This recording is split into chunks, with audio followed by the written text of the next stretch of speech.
Indo British advanced pain clinic నొప్పి మాయం surgery దూరం ఫర్ అపాయింట్మెంట్స్ 9155515563. అందరికీ నమస్కారం. నేను Swaroopa Potlapalli. Welcome to iDream. సనాతన ధర్మాన్ని ఉద్ధరిస్తానంటూ బయలుదేరిన అఘోరి ఆగడాలు పెరిగిపోతున్నాయి. గుంటూరు జిల్లాలో ఏకంగా ఓ విలేకరిపై అలాగే పోలీసుల మీద ఆమె దాడికి పాల్పడడం అనేది జరిగింది.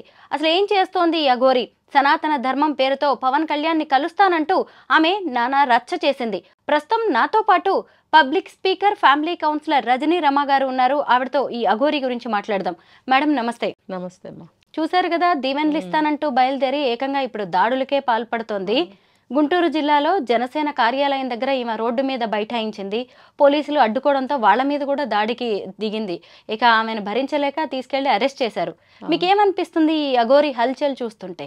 హల్చల్ ఎందుకు అవుతుందని అంటే, ఇప్పుడు పబ్లిక్ కానీ మీడియా కానీ కొంతమంది కొంచెం రెచ్చగొడుతున్నారనే చెప్పాలి. ఆవిడ ఏదో వెళ్తుంది, బట్టలు వేసుకుందో వేసుకోలేదో వెళ్తుంది, మనం పట్టించుకుని మనం ఆమెను టచ్ చేస్తేనే కదా గొడవలన్నీ వస్తున్నాయి. ఆమె రెచ్చగొట్టకుండా ఉంటే ఎలా ఉండేదో, కానీ అదంటూ జరిగిపోయింది. ఇప్పుడు మనం ఏమీ చేయలేము. తర్వాత మధ్యలో ఆవిడ ఇక్కడికి వెళ్ళింది కదా, కేదార్నాథ్ వెళ్ళి వచ్చిన తర్వాత మార్పు బాగా కనిపించింది ఆమెలో. ఏంటంటే ఆవిడకి ఎవరో సాధువులు సలహా ఇవ్వడమో ఏదో సపోర్టు, జస్ట్ మాటల వరకే, వచ్చి ఎవరు కూడా సపోర్ట్గా ఉంచలేదు. ఎందుకంటే ఆవిడతో ఒక్క సాధువు కూడా మనకి ఇప్పటివరకు కనిపించలేదు. అంటే ఆవిడకి ఏదో జస్ట్ సపోర్టు, నువ్వు ఇలా చెయ్యి అలా చేయని ఒక సలహాలు మాత్రం ఇచ్చి పంపించుంటారు. ఎందుకు నేను ఏ మాట అంటున్నానంటే, అప్పటి నుంచి ఆవిడ వర్డింగ్స్ మారింది, బాడీ లాంగ్వేజ్ మారింది, ఆ మాట్లాడే విధానం మారింది, ఒక ధైర్యం, ఒక కాన్ఫిడెన్స్ కూడా వచ్చింది ఆవిడకి. అప్పటి నుంచి చూడండి, కొంచెం మాట ఎక్స్ప్రెషన్స్ కానీ, డైలాగ్ డెలివరీ ఏదైనా మాట్లాడేటప్పుడు కానీ చాలా చేంజ్గా అనిపించింది. అప్పటి వరకు కొంచెం అమాయకత్వము, ఏదో ఉన్నట్టు మాట్లాడేయటము చేసింది ఫస్ట్. ఇక్కడ ముత్యాలమ్మ టెంపుల్ దగ్గర కానీ, కొండగట్టు వెళ్ళినప్పుడు కానీ, అదంతా. కేదార్నాథ్ వెళ్ళి వచ్చిన తర్వాత చాలా కాన్ఫిడెంట్గా, స్టాండర్డ్స్గా మాట్లాడటం మొదలుపెట్టింది ఆవిడ. నాకు అప్పుడే అనిపించింది, ఎవరో ఇప్పుడు చూడండి, కేదార్నాథ్ వెళ్ళింది, అసలైన గురువులు కనిపించారా లేదా అనేది మనకు తెలియదు. నిజంగా అసలైన గురువు ఎవరైతే విశ్వనాథ శర్మ అని ఆవిడ చెప్తున్నారో, నిజంగా ఆయన కనుక కేదార్నాథ్లో ఈవిడితో మాట్లాడినట్లయితే కనుక రైట్ డైరెక్షన్స్ ఇచ్చుండేవారు ఆయన. ఎందుకంటే అలా వాళ్ళు పబ్లిక్లోకి వచ్చేసారు కాబట్టి, అఘోరానే కదా ఆయన కూడా, వాళ్ళు పబ్లిక్లోకి వచ్చేసారు, ఏదన్నా ఒక సలహా ఇచ్చి పంపిస్తారు. తర్వాత నువ్వు సింగిల్గా వెళ్ళొద్దని కూడా ఆపుతారు. కాబట్టి నాకు అనిపిస్తుంది, మరి నిజంగా కలిసిందా లేదా ఈవిడ డౌటే నాకు. అయితే మామూలు సాధువులు అయితే అక్కడ ఉన్నారు, నేను మనకి చూపించింది అందులో వీడియోలో. మామూలు సాధువులతో ఈవిడ మాట్లాడింది, 2 రోజులు గడిపింది, తిరిగి వచ్చింది. అయితే వాళ్ళు ఏదన్నా సలహా ఇచ్చుంటారు, నువ్వు ఇలా మెత్తగా మాట్లాడితే కాదు, ఎవరైనా ఏమన్నా అంటే కొంచెం అటాక్ చెయ్యి, కొంచెం గట్టిగా మాట్లాడు, నిన్ను నువ్వు ప్రొటెక్ట్ చేసుకోవాలి కదా అని వాళ్ళు సలహా ఇచ్చుంటారు. కాబట్టి ఆ తిరిగి వచ్చిన దగ్గర నుంచి ఆవిడలో చాలా మార్పు వచ్చింది. కాళహస్తి వెళ్ళినప్పుడు కానీ, అప్పుడు వాళ్ళు బట్టలు కట్టారు కదా అక్కడ, సెక్యూరిటీ వాళ్ళు కట్టినప్పుడు వాటర్ కిరసన, అదేమంటారు, పెట్రోల్. చాలామంది ఏం చెప్పారంటే అది పెట్రోల్ కాదు, ఆరెంజ్ వాటర్. అవును, అది నిజమెంతో మనకు తెలీదు. కాబట్టి అటువంటి ఏమంటారు ప్రమాదాలు కూడా ఆవిడ సృష్టించింది. నిజంగా అది పెట్రోల్ అయి ఉంటే, అది అగ్గిపుల్ల గీసుకుంటే ఏమైంది, ఆవిడతో పాటు చుట్టుపక్కల ఉన్న వాళ్ళు కూడా అంటుకునేది కదా అందరికీ కూడా. కాబట్టి ఆవిడని కొంచెం రెచ్చగొట్టారు జనాలు. ఆవిడని అలా కొంచెం వదిలేసి చూడవలసింది. అంటే ఇప్పుడు పోలీసులు వాళ్ళు గైడ్ చేస్తున్నారు, ప్రతి స్టేట్లో మనం చూస్తున్నాం కదా, వాళ్ళు ఆవిడని పట్టుకుని ఒక పద్ధతిలో వాళ్ళని దర్శనానికి పంపించడము, మళ్ళీ ఒక పద్ధతిలో బయటకు తీసుకొచ్చి స్టేట్ బయటకు వదిలేయటం అనేది చేస్తున్నారు. అది జరగనివ్వచ్చు కదా. ఈ మీడియా వాళ్ళు వెళ్ళి వాళ్ళని ఏదో ఒకటి ఇంటర్వ్యూ చేయడము, ప్రజలందరూ అదే పనిగా గుమ్మిగూడి చూడడము, అది కొంచెం రెచ్చగొట్టినట్టే అవుతుంది. అలా చేయడం వల్ల ఆవిడ ఏం చేస్తుంది, కోపం వస్తుంది, తనకి కోపం వస్తుంది. అందుకనే ఇప్పుడు త్రిశూలం వేసి అటాక్ చేసింది అని అన్నారు కదా. నిజంగా మీరన్నట్టు ఆవిడ మానసిక స్థితి కూడా మారిపోతుంది తెలుసా. ముందు బాగానే ఉంది, ఇప్పుడు ఏంటంటే ఒంటరి పోరాటం చేయవలసి వస్తుంది. తను అనుకుంది సనాతన ధర్మం కోసం, లోక కళ్యాణం కోసం ఈ నేతలు ఎవరైతే అటువంటి వాళ్ళు ఉంటారో వాళ్ళు సపోర్ట్ చేస్తారనుకుంది. వాళ్ళు సపోర్టు చేస్తున్నారా లేదనేది మనకు అప్రస్తుతం. తను ఆశించినంతగా ఆవిడకి సపోర్ట్ లేదని ఆవిడ అనుకున్నప్పుడు కోపమే వస్తుంది ఆవిడకి. ఇప్పుడు వాట్ నెక్స్ట్ ఏం చేయాలనేది కూడా ఆవిడకి తోచట్లేదు. ఇన్ బిట్వీన్ వీళ్ళొచ్చి ఇంటరప్ట్ చేస్తున్నారు. ఇందులో ఏంటంటే తను ప్రొటెక్ట్ చేసుకోవడం కోసము కొంచెం భయపడితే వాళ్ళు మన జోలికి రారు అన్న ఉద్దేశంతోటి అలా అటాక్లు కూడా చేస్తుందని నేను అనుకుంటున్నాను. ఏది ఏమైనా ప్రజలు రెచ్చగొట్టద్దు. పోలీసులు ఆవిడ ఎక్కడికి వెళ్ళినా కూడా పోలీసులు ఆవిడని క్యాచ్ చేస్తున్నారు. పద్ధతి ప్రకారం అక్కడి నుంచి మెల్లగా పంపిస్తున్నారు. ఆవిడ ఎక్కడికి వెళ్తుందో అలా వాళ్ళు పోలీసులు చూసుకుంటారు కదా.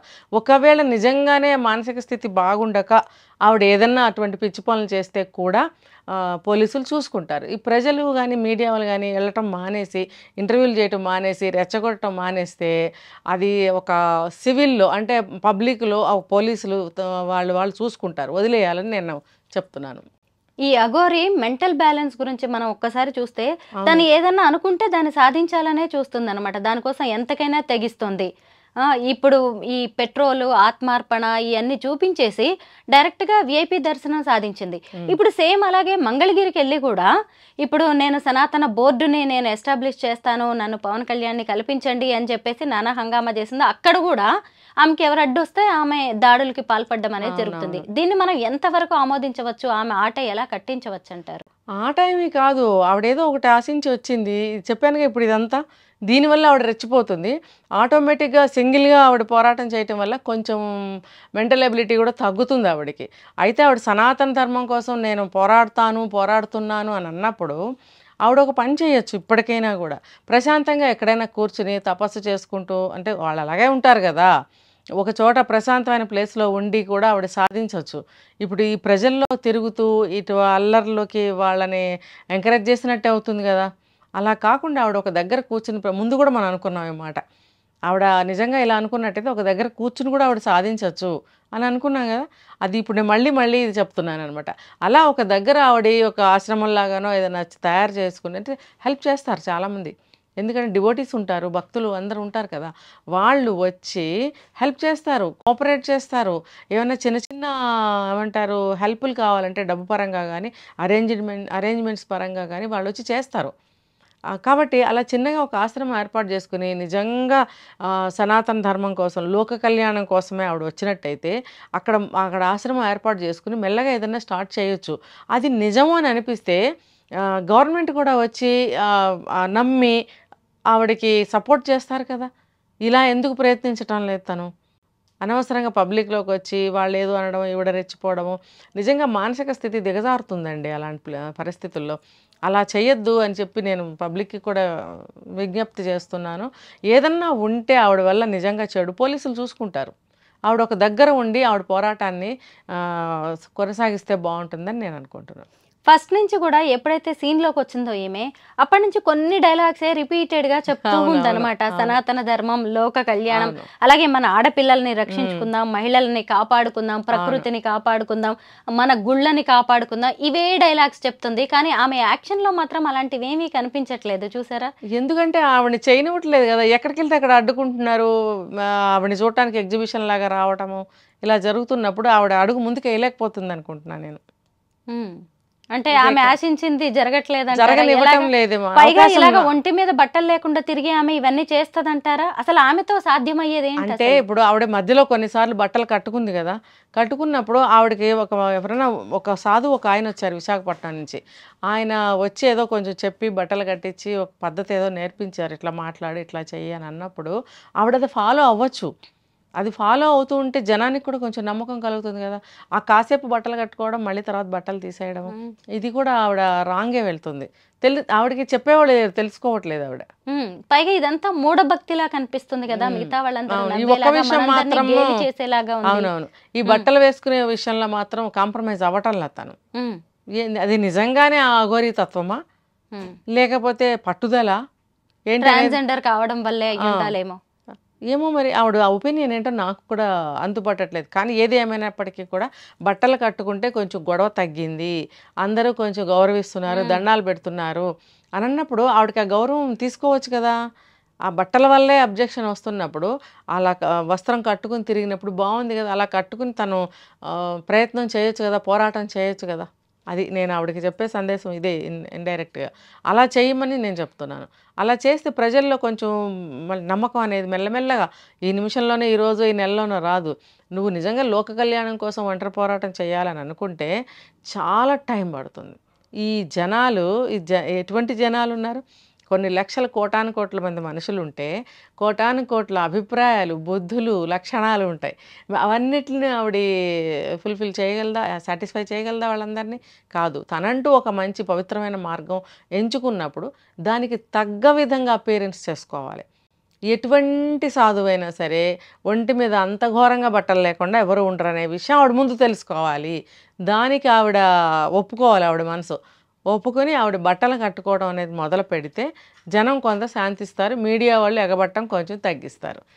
అప్పుడు ఆవిడ మెల్లగా ఒక దగ్గర ఆశ్రమంలాగా ఏర్పాటు చేసుకుని అందరూ అరేంజ్మెంట్స్ చేస్తారు. భక్తులు ఉండిపోయి మొదలు పెట్టుకోవాలి. తను ఎక్కడ ఉండాలనుకుందో అక్కడ ఉండొచ్చు, తప్పేమీ లేదు. అలాగే వాళ్ళకి సంబంధించిన గురువులు కానీ శిష్యులు కానీ ఎవరైనా ఉంటే కూడగట్టుకోవచ్చు. అందరూ కలిసి అది నిజంగా జెన్యూన్ అయితే. అంతేగాని దొంగ బాబాలు, దొంగ సాధువులు చాలామందిని చూసాం మనం. ఒక నెట్వర్క్ పెట్టుకుని బయట ఒకలాగా బ్యాక్ సైడ్ ఒకలాగా చేసి మోసాలు చేసి, అలా కాకుండా జెన్యూన్ అయితే కనుక ఒక నలుగురిని సాధువుల్ని నలుగురిని పెట్టుకోవాలి కదా. వాళ్ళు కూడా పెట్టుకుని అందరూ కలిసి పోరాడండి, అది ఇంకా బాగుంటుంది కదా. మొత్తానికి కన్క్లూజన్కి వచ్చినట్టుగానే ఉంది ఈ అఘోరి క్లైమాక్స్కి వచ్చింది ఈ ఎపిసోడ్ అయితే. ఎందుకంటే ఇన్ని రోజులు పోలీసులు ఏం చేస్తున్నారు అని అందరూ ప్రశ్నించారు కదా. మొత్తానికి అరెస్ట్ చేశారు. విసిగిపోయారు. ఏదో ఆమె దారిలో ఆమె ఉందిలే అనుకున్నారు. ఇప్పుడు అందరి మీద దాడులకు పాల్పడుతున్నప్పుడు ఏ పోలీసులు మాత్రం ఒప్పుకుంటారు? థ్యాంక్ యూ రజనీ గారు, థ్యాంక్ యూ సో మచ్.